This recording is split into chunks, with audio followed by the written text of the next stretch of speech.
자, 여러분들 이번 동영상에서는 나노융합스쿨의 디스플레이 전공에 대해서 소개하도록 하겠습니다. 나노융합스쿨에는 크게 두 개의 전공이 있습니다. 하나는 반도체 전공이 있겠고요. 그 다음은 디스플레이 전공이 있습니다. 이 중에서 이번 동영상에서는 디스플레이 전공에 대한 설명을 간략히 하는 것으로 하겠습니다. 아마도 여러분들이 가장 궁금해하는 부분이 이 두 가지일 것 같습니다. 결국 학부를 졸업하게 되면 취업을 하든지 대학원에 진학을 해야 되는데 디스플레이를 전공해서 취업이 될 것인지, 그리고 디스플레이를 전공해서 진학이 될 것인지, 이 두 가지가 제일 궁금할 것 같아요. 그런데 디스플레이 관련된 전공을 한 10여 년 이상 운영해 본 경험에 비추어서 분명히 얘기할 수 있는 것은 그렇다는 겁니다. 진학이나 취업이나 전혀 문제가 없다는 거죠. 자, 그 왜 그런지에 대한 얘기들을 이번 동영상 강의에서 설명을 해보도록 하겠습니다. 디스플레이 분야의 구조는 아주 단순화시켜서 분류하면 이렇게 됩니다. 전방산업이 있겠고요. 이 전방산업은 대기업들이 대표적인데 노트북, TV, 모니터, 휴대폰 등 완제품을 판매하는 곳입니다. 그리고 이 전방산업 쪽에다가 다양한 재료나 부품 혹은 공정 장비들을 공급하는 후방산업이 있습니다. 여기는 중견기업이나 중소기업들이 해당이 되죠. 그래서 사실상 우리는 대기업에 익숙하지만 실제로 그 대기업의 전방산업을 뒷받침하고 있는 후방산업의 규모가 엄청나게 큽니다. 그리고 거기에서도 상당히 많은 전문 인력들이 연구개발, 그 다음에 제조 등등에 종사하고 있습니다. 디스플레이 분야의 중요성은 작년인가요? 재작년인가요? 일본에서 몇 개의 제품에 대해서 우리나라에 대한 수출 규제를 진행하면서 그 분야의 중요성이 다시 한번 강조가 됐습니다. 당시에 일본에서 규제했던 그 재료들은 반도체와 디스플레이의 어떤 핵심 공정에 쓰이는 재료들이었습니다. 이것은 기본적으로 일본이 한국의 반도체 디스플레이 산업의 성장을 얼마나 꺼려하는지를 보여주는 하나의 예라고 볼 수가 있습니다. 그만큼 우리나라에게는 디스플레이 산업과 반도체 산업이 중요하다는 것을 의미하는 거죠. 최근에 디스플레이 분야의 트렌드를 보면은 여러분들이 한번 들어가 보세요. 직접 이 전자신문 이런 데 들어가서 최근의 신문 기사들을 디스플레이라는 키워드로 검색을 하게 되면, 예를 들어서 폴더블 폰에 대한 얘기도 많고요. 미래형 디스플레이에 관련 회사와 정부가 어떤 식으로 투자를 하고 연구개발에 나서고 있는지, 그리고 디스플레이 분야에서도 어떤 분야가 중점적으로 지금 떠오르고 있는지 등등에 대한 전반적인 트렌드와 기술적인 어떤 경향성을 잘 알 수 있습니다. 아주 최근 기사를 몇 개만 좀 보도록 하죠. 2월 24일자 기사인데요. 작년도 세계 TV 시장의 통계를 보게 되면 한국산이 절반입니다. 그러니까 세계에서 팔리는 TV 두 대 중에 한 대는 삼성과 LG 것이라는 거죠. 자, 여기 점유율을 보게 되면은 삼성이 대략 32%, LG가 한 17% 정도가 되고요. 나머지 회사들이 이렇게 있습니다. 그리고 삼성 같은 경우는 갤폴드 3를 7월에 출시한다고 하는데, 여기는 아마 S펜도 들어갈 거고 풀스크린, 즉 베젤이 거의 없는 풀스크린 타입이 될 것이다, 이렇게 예상을 하고 있습니다. 이처럼 어떤 기술적인 면에서 앞서 있으면서 세계의 시장의 이제 선두에서 계속 디스플레이 시장을 이끌고 있는 것이 이제 우리나라라는 거죠. 자, 그렇지만 이게 그렇게 순조롭지만은 않습니다.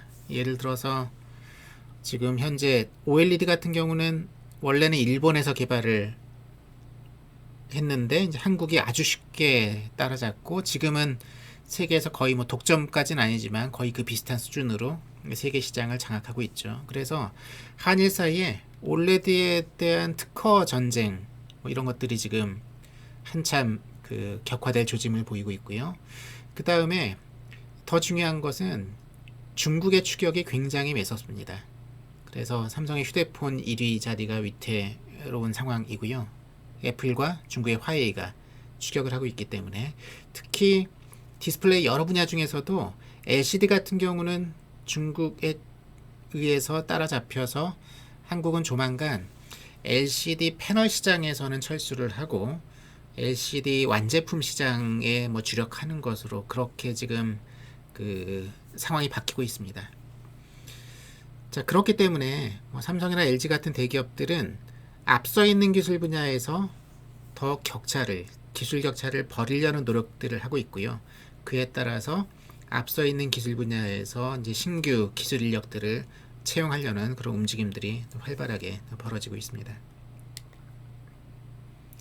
디스플레이 분야의 인력 수요는 이거 정부에서 산업통상자원부에서 예측하기로는 계속 인력 수요가 있을 것으로 예상이 되고 있고요. 특히 이제 차세대 디스플레이 분야에서 인력 수요가 많을 것으로 그렇게 예상을 하고 있습니다. 디스플레이 분야의 기술 현황을 보게 되면은 일단은 TV의 사이즈도 점점 더 커지고 있죠. 그래서 더 크고 더 선명하다는 것은 예를 들어서 Full HD에서 UHD 4K죠. 4K에서 혹은 8K 이런 식으로 해상도도 늘어날 뿐 아니라 마이크로 LED와 같이 정말 생생하게 영상을 구현할 수 있는 그런 디스플레이 쪽 기술로 무게중심이 조금씩 옮겨갈 것이다 라고 이제 예상을 하고 있는 겁니다. 두 번째로는 언제 어디서나 폴더블, 플렉서블 혹은 뭐 롤러블 두루마리식으로 그 많은 타입이요. 이처럼 굉장히 휴대하기 편하고 혹은 옷에 부착할 수 있는 그런 아주 편리한 방식의 디스플레이들을 개발하고 있습니다. 그 다음 마지막으로는 더욱 생생한 영상, 즉 오그멘티드 리얼리티, 증강현상이라든가 3D 디스플레이 같은 그런 차세대 디스플레이 쪽으로도 지금 기술 개발이 활발하게 이루어지고 있습니다. 그래서 이쪽 분야는 단연코 국내 기업들이 앞서고 있습니다. 삼성 같은 경우는 폴더블 디스플레이를 이미 2개의 버전에 대해서 출시를 했고요. 그리고 뭐 2번 접을 수 있다거나 이런 식의 기술로도 점점 기술적인 진화를 지금 시키고 있는 상태가 되겠고요. LG 같은 경우 보게 되면은 TV가 말려 있다가 두루마기식으로 펼쳐지면서 올라오는 방식의 롤러블 TV를 한정된 수량이긴 하지만 굉장히 고가로 판매를 하고 있습니다. 자, 지금부터는 나노융합스쿨의 교과과정 체계 내에서 디스플레이 분야에 대한 설명을 조금 더 하도록 하겠습니다. 1, 2학년 때는 주로 공통교과 과목을 많이 듣게 되고요. 그리고 3, 4학년 때 심화과정으로서 반도체 디스플레이, 그 다음 우리 스쿨 같은 경우는 복수 전공을 반도체와 디스플레이를 동시에 전공하도록 그렇게 지도를 하고 있습니다. 그 이유는 반도체와 디스플레이는 공통분모가 굉장히 많습니다. 그래서 양쪽을 다 전공하게 되면 일정의 시너지 효과가 충분히 나기 때문에 반도체와 디스플레이를 동시에 전공 이수하도록 그렇게 지도를 하고 있고요. 특히 나노융합 팹을 이용해서 디스플레이 소자라든가 반도체 소자를 직접 만들어 보는 그런 실무형 교육을 진행하고 있습니다. 그래서 방금 제가 설명한 것처럼 공통과정의 과목을 듣고 2개의 전공을 동시에 이수하는 게 제일 좋죠. 그래서 디스플레이 공정, 소자 교육 과정이 있습니다. 보통 학생들은 졸업하게 되면 대학원에 진학하든지 취업을 합니다. 이게 제일 비중이 크고요. 그리고 창업에 관심 있는 학생들 같은 경우는 창업 관련해서도 이제 지도할 수 있는 그런 시스템들이 학내에 갖춰져 있습니다. 자, 디스플레이 전공의 핵심 과목을 잠깐 설명을 해보죠. 2학년 때는 디스플레이 광학이라는 과목을 이수함으로써 이후의 과목들을 들을 수 있는 기본적인 어떤 토대를 닫게 되고요. 다음 중요한 게 디스플레이 공학 1과 디스플레이 공학 2입니다. 이것은 디스플레이 전공의 핵심 되는 과목으로서 각종 디스플레이 소자들의 구동 원리, 빛을 구현하는 원리, 그 다음에 최근의 기술적인 트렌드를 배우는 그런 교과목이 되겠습니다. 그리고 여기에 굉장히 밀접하게 관련되어 있는 과목들로서 기초 광기구 응용, 광분석기기. 왜냐면은 디스플레이나 반도체 같은 경우도 재료나 소자의 특성을 평가하는 기법들이 굉장히 중요하거든요. 분석 방법이 굉장히 중요하기 때문에 이런 과목들을 통해서 소자, 디스플레이나 반도체의 소자 특성, 재료 특성을 분석할 수 있는 어떤 전문성을 획득하게 됩니다. 그리고 중요한 게 4학년 때 디스플레이 공정입니다. 공정은 사실 여기에서는 그렇게 크게 자세하게 다루지 않기 때문에 저희가 디스플레이 공정을 별도의 과목으로 개설을 해서 여러분들에게 제공을 하고 있고요. 그리고 디스플레이 중에서도 특히 이제 그 광을 다루는 분야에서 나노 포토닉스나 광학 설계가 굉장히 중요하기 때문에 이것들을 4학년 1학기, 2학기 과목으로 개설을 하고 있습니다.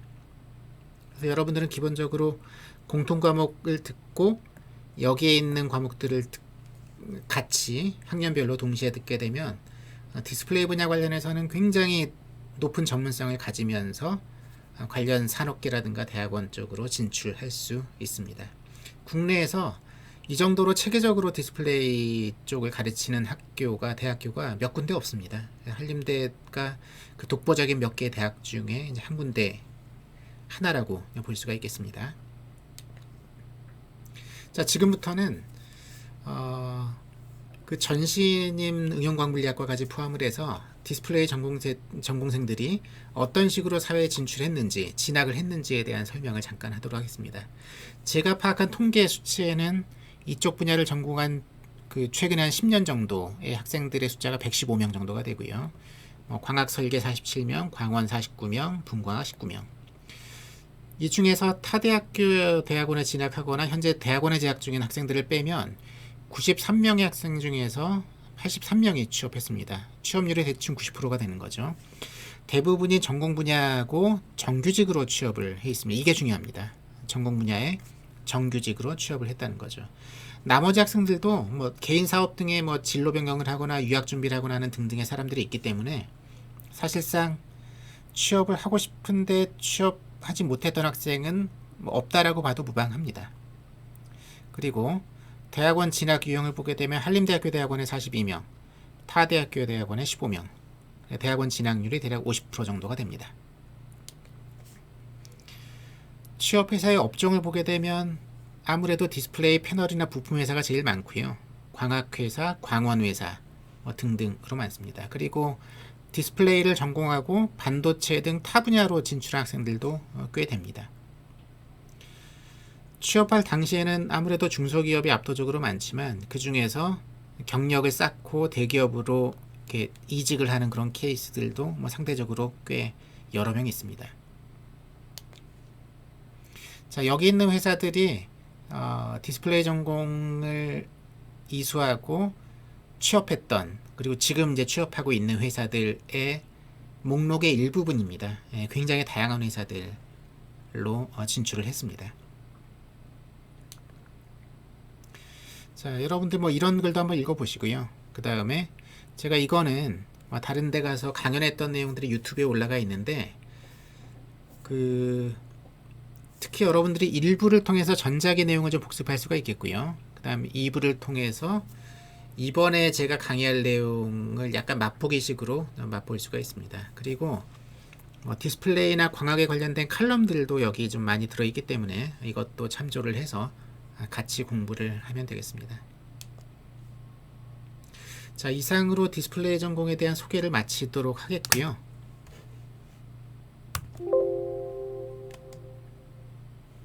자, 이렇게 해서 이제 오늘까지는 전반적으로 설명을 한 거고요. 다음 시간부터는 수업 개요에 대한 설명을 한 거고, 다음 시간부터는 본격적인 수업 내용으로 들어가도록 하겠습니다. 목요일날 강의에서 만나도록 하지요. 장시간 동안 수고 많았습니다.